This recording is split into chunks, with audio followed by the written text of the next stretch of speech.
Welcome to Mishia Madness and Motivation Podcast. This podcast is for anyone wanting to evolve in every aspect of their life. Do you want to be better and live life to your fullest potential? Tune in with your host, blogger, entrepreneur, and beauty executive, Mishia. Hi, everybody, and thank you guys so much for joining me again for Monday Nights with Mish. I am really excited tonight to be broadcasting live to everyone.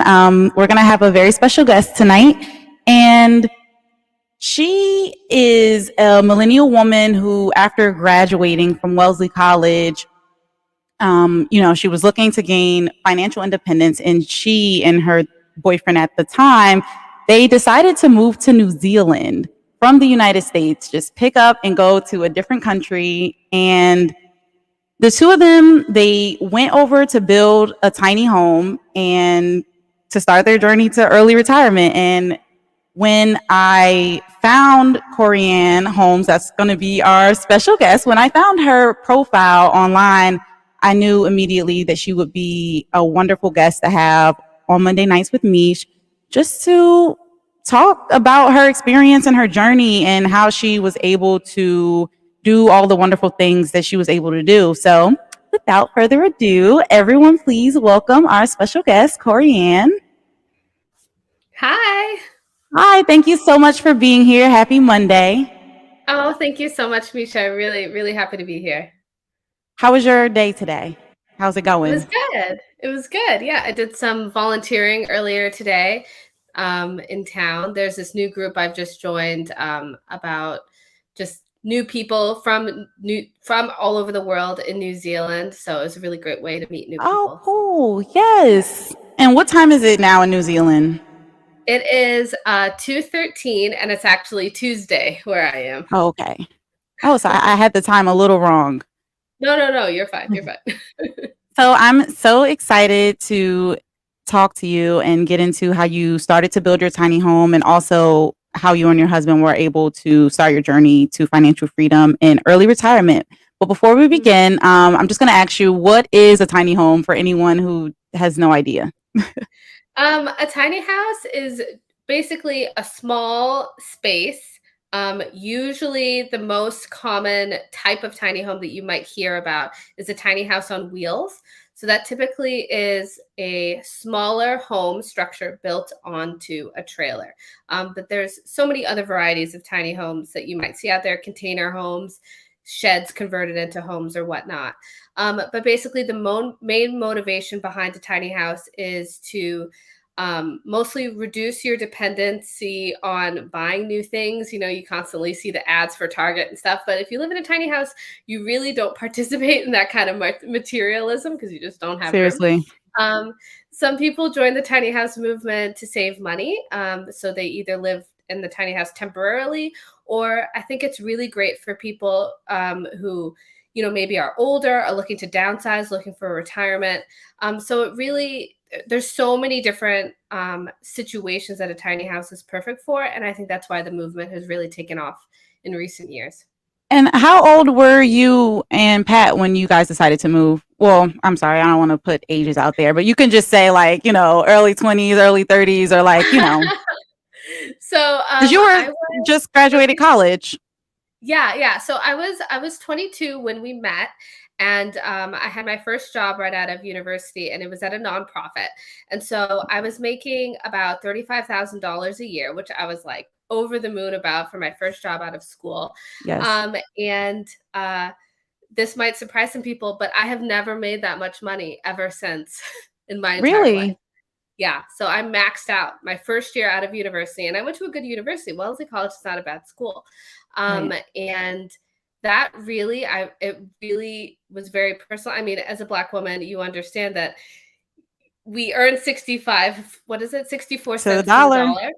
Yes. And my husband, he just has a high school degree, and he's always made more money than me. So it took me a while to get over that feeling of inadequacy, that like my salary and my ability to good job would have some effect on me as a person, or how I like my value, my worth. I know that sounds kind of weird to Yes. say, but I think it really does affect a lot of people working a minimum wage job or working a low paying job.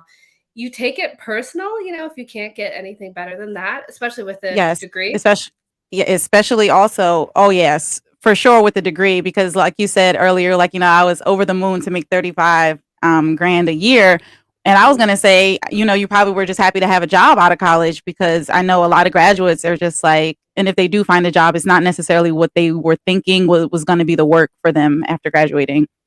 Exactly. And when I graduated, I did not have that job. I moved back home and I Mhm. got accepted for that job, like, I think in August. So I was at home, marinating in my In feelings the all summer. summer. What did I do with my I life? know that's tough. Yes.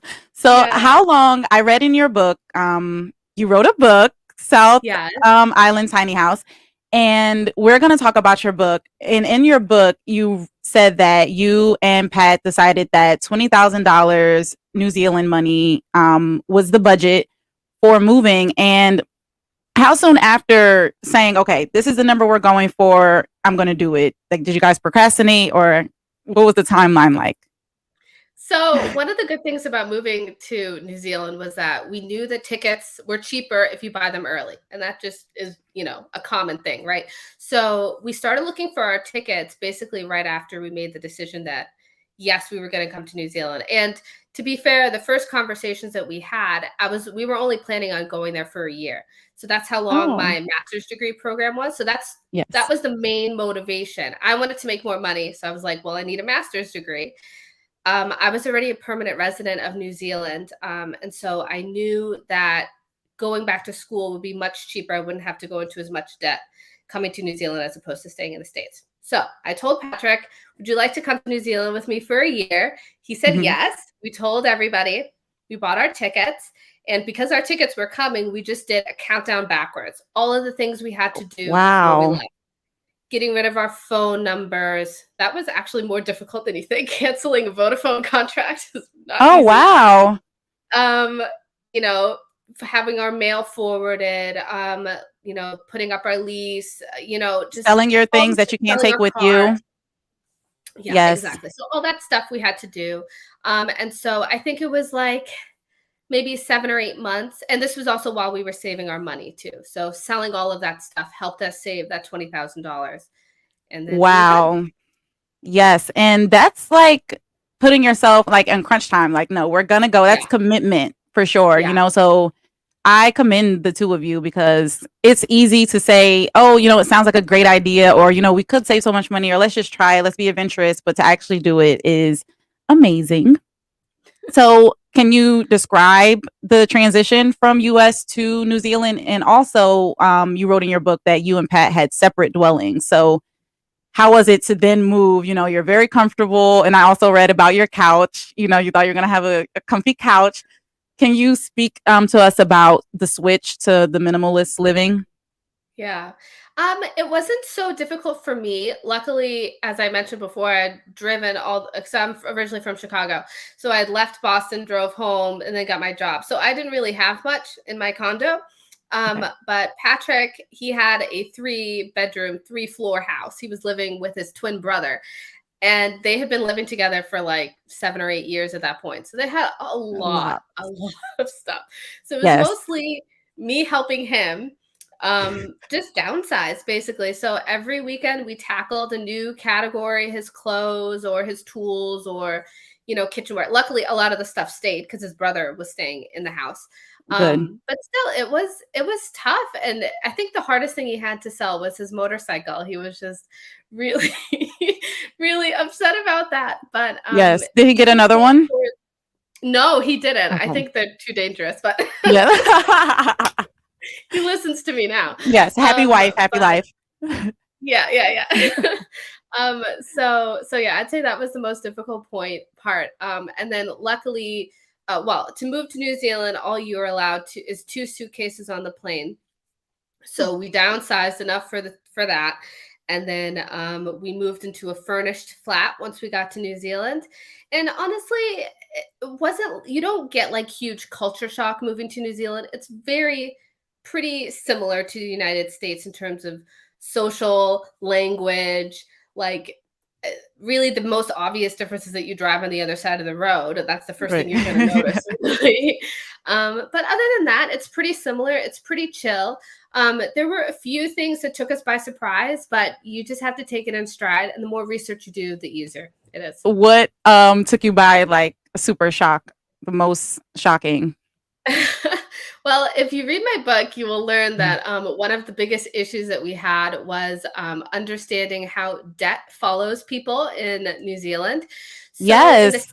States, in the States, you can't sell something unless you 100% own it. So if you still have a car note or or leasing a vehicle, you can't turn around and just put it up on Craigslist.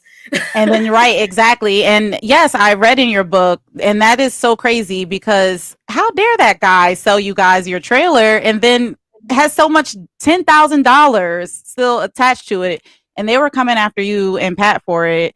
And that is just crazy. And when I was reading your book, like I felt the anxiety with you, like as I was reading it, like I couldn't even imagine some guy, you're relaxing and someone just knocks on your door like, oh yeah, you owe 10,000 and I could just, take your home away. Like, and then you don't even know about the money and, you have your title for your vehicle outright.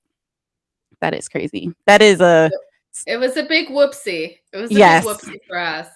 But, things like that happen in life. And, there's nobody who's ever said that life is fair. And so the best thing I can say is if that happens for you, for any kind of legal problems or whatever, you make a decision in the beginning, like how much are you willing to fight? And if you don't have the effort or the brand bandwidth or whatever, don't do it because you got to be ready to fight. And if you're going to take it to the end, you take it all the way to the end and you just see it through. That's all I can say. So in building your tiny home, New Zealand also, every place has restrictions on the weight and the size that it can be. And the size in New Zealand at the time was a little over 7,700 pounds. So I was just wondering, as you were building, I know you guys did stockpile materials before you started building and everything. How conscious were you, though, throughout the entire process of the weight? We were super conscious. Yeah. That was like a big consideration. Almost everything we did, we thought twice. We're like, okay, if we put like the wood burner, because that's quite a heavy thing in this corner and XYZ on this corner, will that balance out? Will that be about the same weight? I think we probably went a little overboard because we only ended up moving the house like a few times on the road. But I'm glad. I wouldn't do it any other way just because in the end, it's so complicated already to take your tiny house on the road. You have to detach it. You have to make sure it's safe. You have to have a vehicle that can tow it. You have to make sure you're not going to drive during traffic because that's just a whole nother thing. So if it was overweight on top of all that other stuff, it would have just been a bit much. So I'm glad we did. But it really depends on your situation, what you're doing, how many times you're going to move it. Right. And did you have to compromise like any must-haves? I know I read in your book that you said nothing pretty much. Not that nothing was like not a must-have, but you just said that you didn't get attached to anything. You got used to change pretty quick and you weren't too attached. So, but did you have to compromise any must-haves? I don't think so. I mean, I really was just focused on the goal. I just wanted to save as much as we possibly could. We were living in just such a horrible flat. I just wanted someplace that was warm and that was dry. Yes, you're just ready to go. So, you just have to kind of just temper your expectations. And I think actually we were pretty lucky because like the fancy, super luxury tiny houses that you see on Instagram, on YouTube and stuff. That wasn't really a thing back in 2015. So we didn't know how simple our tiny house was going to be. It was like no marble, countertops or bathtubs or anything like that. So I was happy with what we had. I mean, and when you're making something yourself, you have a lot of pride in it. Yeah, you do. So that's what mattered the most. Yeah. And I'm sure it was made to you and Pat's liking because like you said, you guys made it. So who cares if whatever they like on YouTube. But and I liked your tiny home though. It was a very nice home. And I saw your chair sitting out front, the 2 blue chairs. I was like, oh, this is really nice and cozy. Seriously. So I know that Pat is and has a background in construction and welding. Yeah. Mm-hmm. So I know that he did get a lot of the materials or some of the materials, but can you just share for anyone else who maybe doesn't have that kind of connection, where can Mm-hmm. people source materials and where did you source your materials? So in New Zealand, it's a little different. We don't have Craigslist isn't that big down here. Like you'll go on Craigslist in New Zealand, you'll see like five, five Oh, listings. wow. Yeah, it's crazy. So their equivalent is something called Trade Me. So we mostly just scrounged on there for like just surplus materials someone had left over from a build or from a project. So that was probably our number one site. We also just did a lot of, just scoping out of garage sales, what was on the side of the road. If you don't have access to a lot of construction sites like Patrick did, I highly, and if you really want to go like the cheap route for building a tiny house or for even doing like a shed project or whatever, keep a hard hat, keep a high vis vest in your car, and maybe if you can get a hold of them, some steel toe shoes, because pretty much every construction site will have a skip and they have to pay to have that skip emptied, and it goes by weight. Sorry, I mean a dumpster in the States. That's what's called, a Okay. dumpster. Okay. So and if you have the right gear on, if you go to the right person, so if you talk to the foreman on site, if they're like, active, go to the area that says you must check in first, talk to them and say, hey, I'm just looking for some materials. Do you mind if I have a look in my skip? And they'll say, sorry, I have to have a hard hat. Sorry, I have Gotcha. to have All high right. vis ready. Have a tool, have some tools, have a nail, have an like a hammer, whatever you need. And just ask. The worst they're gonna say is no, and then you just move on to your next thing. But since they have to pay to get rid of it, why couldn't you take it? It's Right. free. It's cheaper for them. Yeah. Yeah. Oh, awesome. Well, thank you for that. And can we talk about now the actual building of your tiny home? So, um, I read your book. I'm not sure if everyone listening has had the chance yet to read your book, but could you just describe to us the beginning process from when you guys were putting the frame down on the floor with the rain and, before you guys could Mhm. get it watertight up until, you decided to just go ahead and power through that very long day and finish the ceiling after you had been like toting Yeah. very heavy Yeah. things. Yes. So basically, if you're starting on a trailer, it's just like building a foundation of a house. You just have to make sure that it's weatherproof, bug proof, depending on where you're going to be putting it. Like we had ours in the middle of a field, so there's mice and bugs and stuff like that. So that was the first priority. So we used some old vinyl and just basic timber framing for the floor, and then Mhm. we covered all that up with plywood. We insulated our floor too, so that helps keep things cool. And then we basically just freehand designed the walls and the interior of the house. We had already purchased our windows and doors. So, and we had those on site while we were building the frame, which was super handy so that you could measure your window and door and made sure that you built the opening perfectly. Right. So, in some construction situations, you order a window and door, and then it can take months to arrive, especially with how building supplies are nowadays. So, my suggestion is definitely to try to make sure to have those on hand before you start your frame. And then once you get your frame up, it's and the roof on top.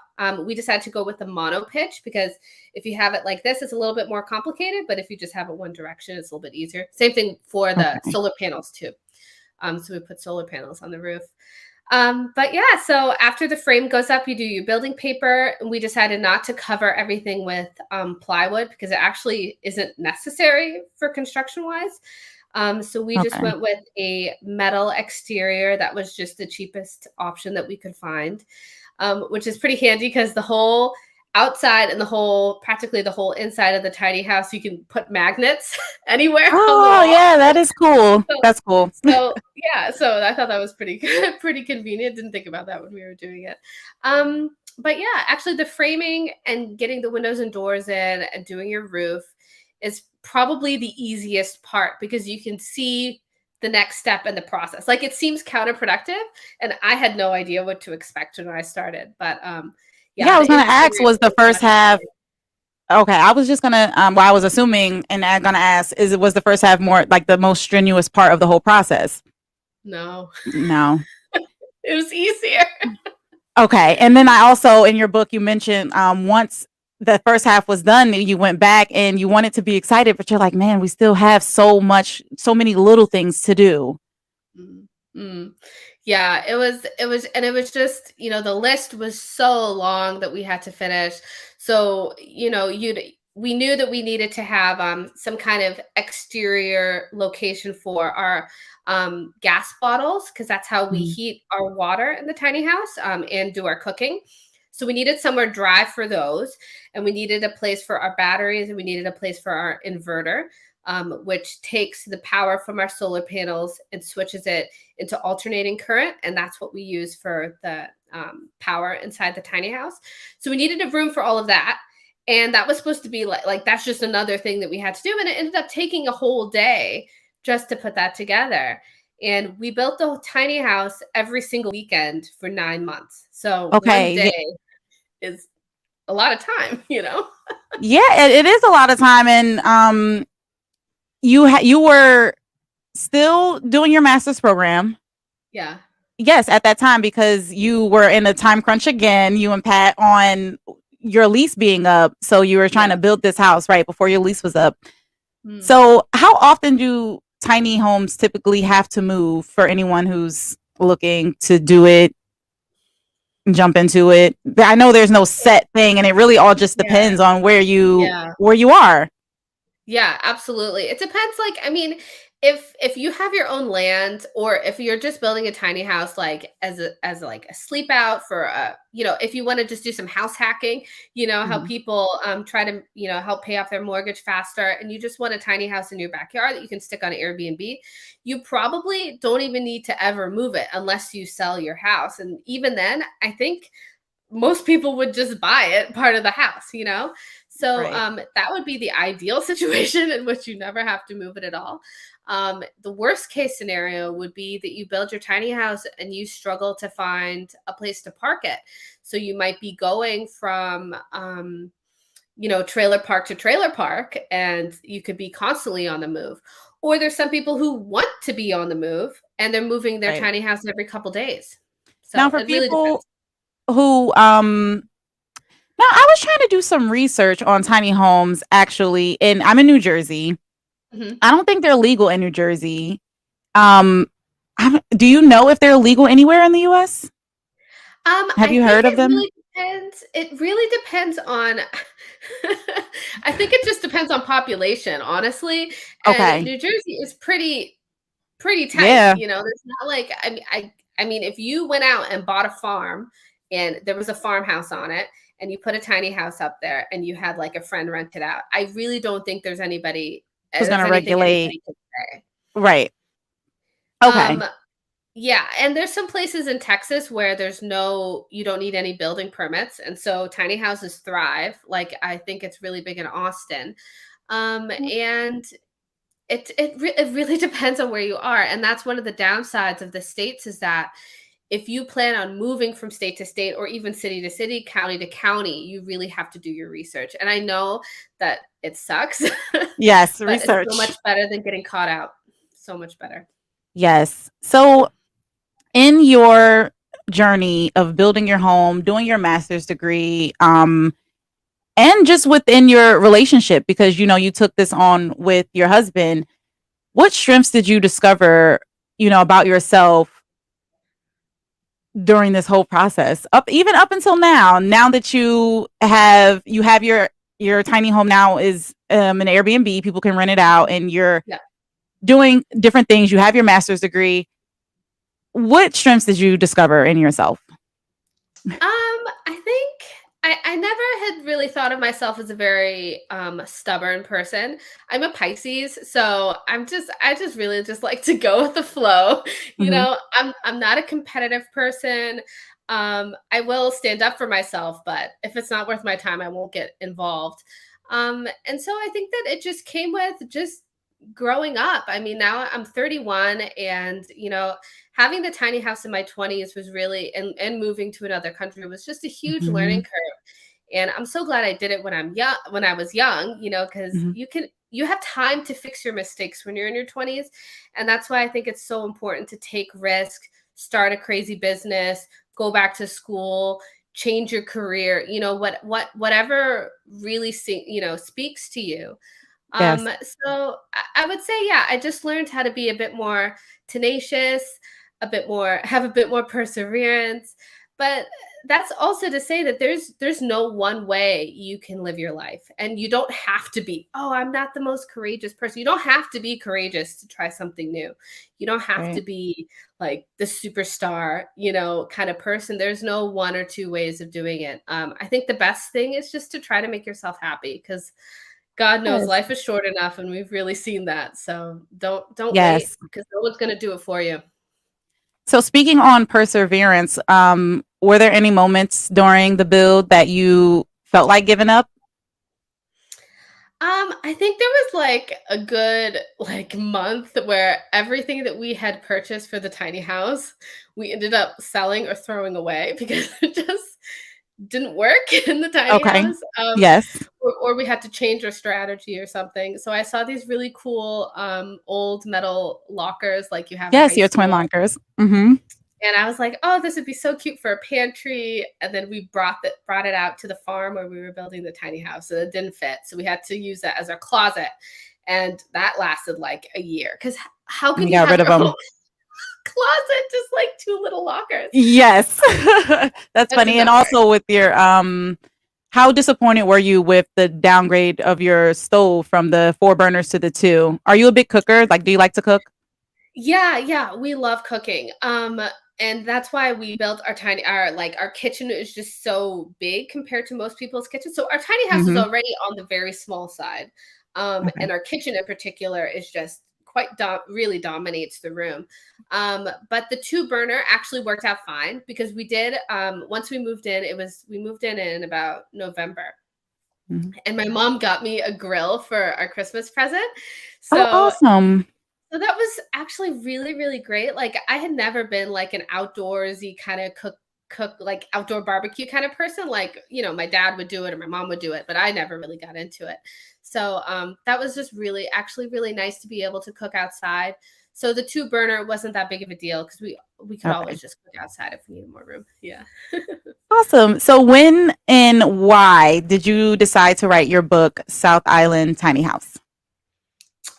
So when we first started our build, uh, a lot of our friends and family back home were, curious about it. So I decided to keep a blog. It was just very rudimentary. We had like a horrible digital camera that like I didn't set the time right. It was just a disaster. And so my blog didn't really do anything. And so I was like, you know what? I'm gonna update it and I'm gonna start a website. And I'm glad I did because at least I have the domain for South Island Tiny House now. So I'd always had like a little bit of work, had some crappy photos, and then we started the YouTube channel, and I was just like trying to find like the perfect medium for me to share with the world, And Right. people, I'm sure they try everything. They try TikTok. They try what's that other one? Clubhouse. Like, there's Yes. so many things there's so many places to be. And yes, there are a lot of places, and a lot of them are oversaturated with, the dancers or this or that. You have to find your niche. Absolutely. And so, my grandmother passed in 2020 in September, and I was unable to go back to her funeral in Texas because I was stuck in New Zealand. And really, I think it was that moment that really hit home for me. Um, that like there were some nights I was just beside myself, and Mhm. all I wanted was just to hear her voice or read something from her, and all I had was her emails that she had sent me. And so I was thinking, I would love to have read a book that my grandmother had written. And Yeah. if that's like the one thing that will always exist, I mean, Instagram may not exist in 100 years, YouTube may not exist in 100 years. And that's to say they can do with whatever your stuff they want, they can Yes, throw it because it's away, they their can close stuff. it, they can block you. Yeah. the one thing you can control is really your intellectual property in a book. So, Yes. so that was like, I know it's just a very small part of my life. It's a very No, short but book. that's so powerful. You actually wrote Yeah. 2 books, and I have your other book here too. So for anyone who is listening and you guys are like super amped and into the tiny home movement, you wrote 50 Tiny House on Wheels Do-It-Yourself Tips. Yeah. Yeah. And you basically, you list out what you need to do. These are your options. You can do this or you could do that. And I think that's awesome. So you have 2 books, a part of your life, knowledge as well that you're sharing with people and affecting lives in a positive way. So that's amazing. Thank you. What was the most difficult part about writing the book? I think just like getting over imposter syndrome, because there's not a lot of Black people in the tiny house movement area, like Okay. in general. So, if you look on Amazon, if you Google tiny house books, it's like basically just all white men. And so I was like, well, who's going to read my book? Like, why? Like, I'm not an expert. I don't have a tiny house building company. I just, helped my husband to build one. I'm nobody special. So I just had to get over that. The second hardest part was just sitting down and writing it, because it's easy. I mean, everyone's written a paper, and that's only a couple thousand words. But for a book, you got to sit down over and over and over and over again to finish it. And then lastly, I didn't realize how expensive it would be to self-publish. So the actual uploading part onto Amazon, that's 100% free. But you still have to, well, you should, you should pay to have someone edit it and format it. Because believe me, there are some horrible books on Amazon. Yes, with a lot of typos, and it's hard when you sit and you are typing it for so long, you keep going back to it. You will read it the way you're intending to say it. So it's always great to have a second pair, third pair of eyes even. Exactly. And that's not cheap. So you gotta budget for that. Same thing with your cover. People, they say don't judge a book by its cover, but that's exactly how people judge books. Yes, it is. How did you decide your cover? So I went with a company called 100 Covers. Yeah, I think that's the company name.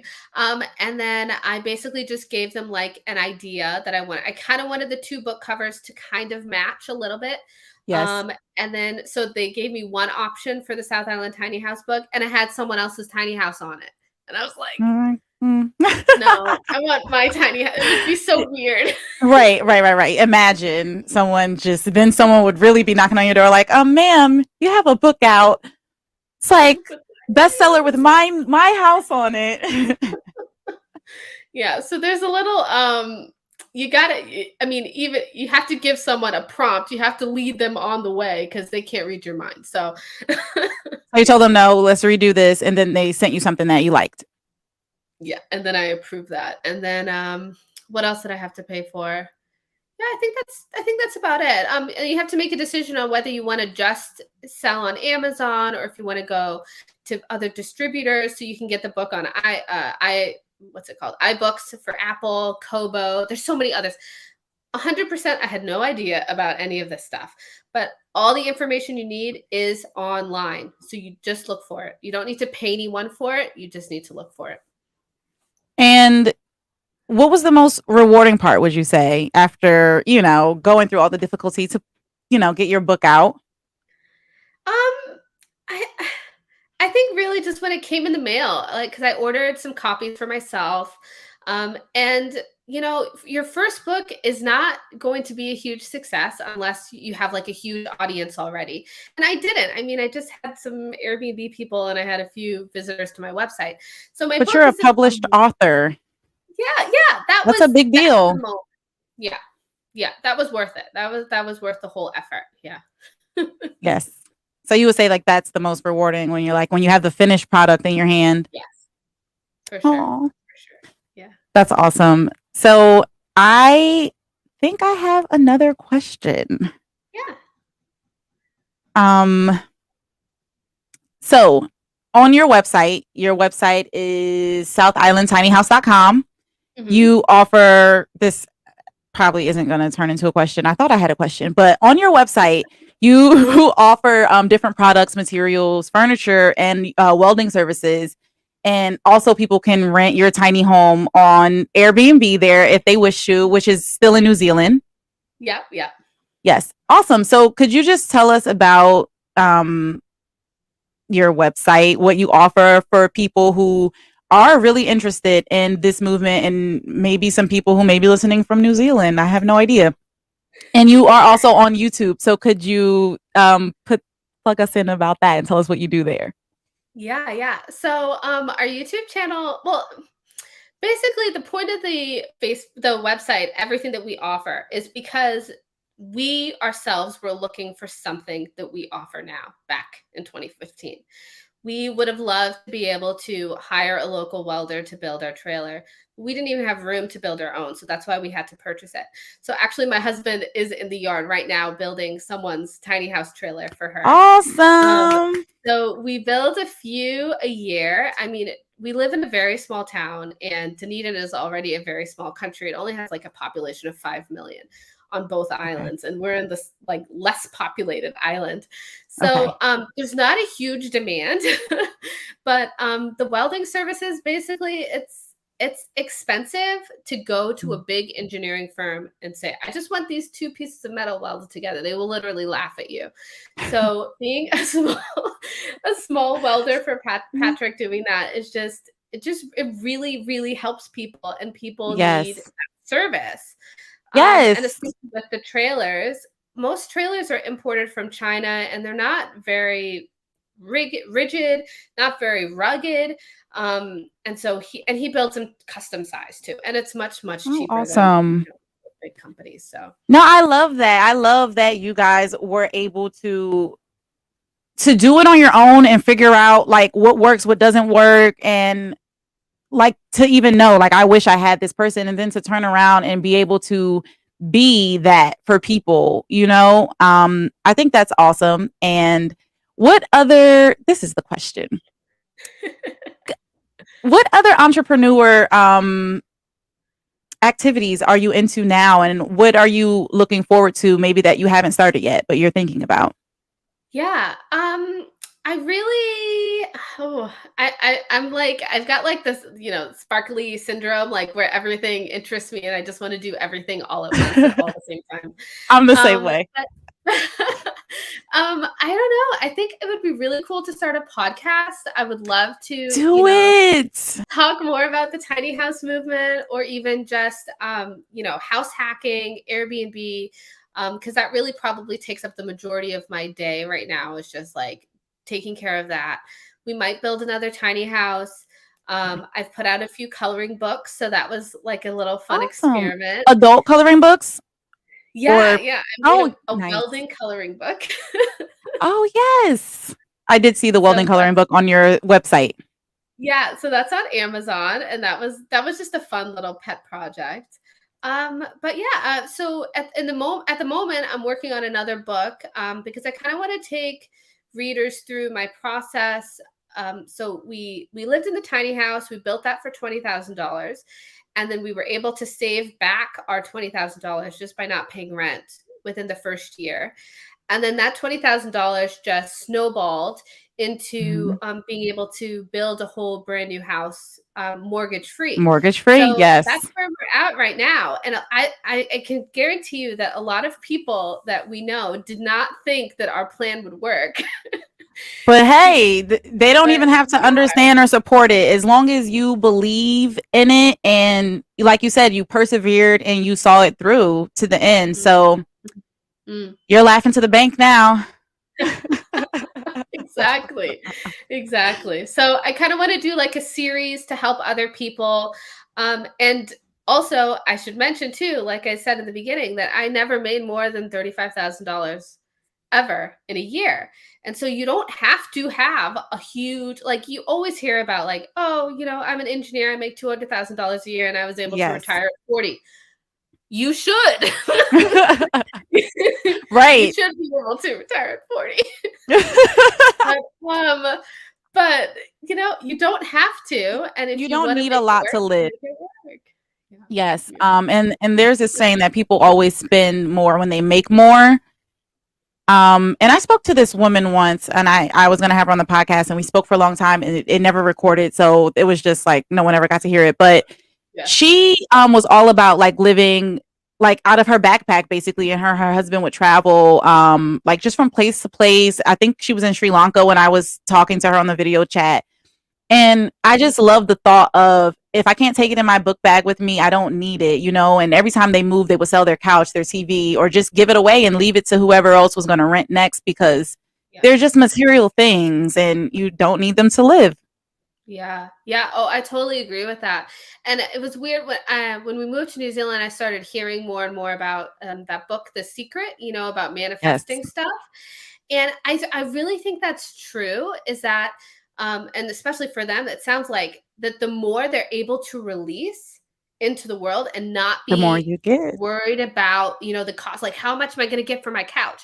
Don't worry about that, because it will come back to you tenfold in ways you don't expect.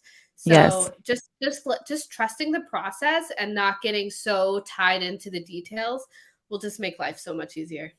Going with the flow, Pisces. Yeah. I want to thank you so much for being here and sharing your Monday afternoon with us.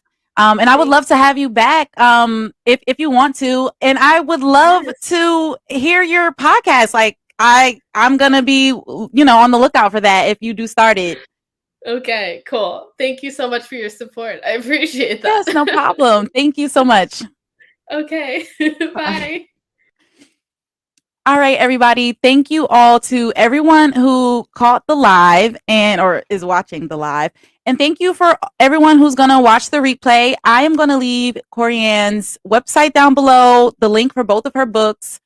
And I am going to, let me just double check to make sure that I am going to include all of the links. But just know, all of the links will be, and her YouTube channel.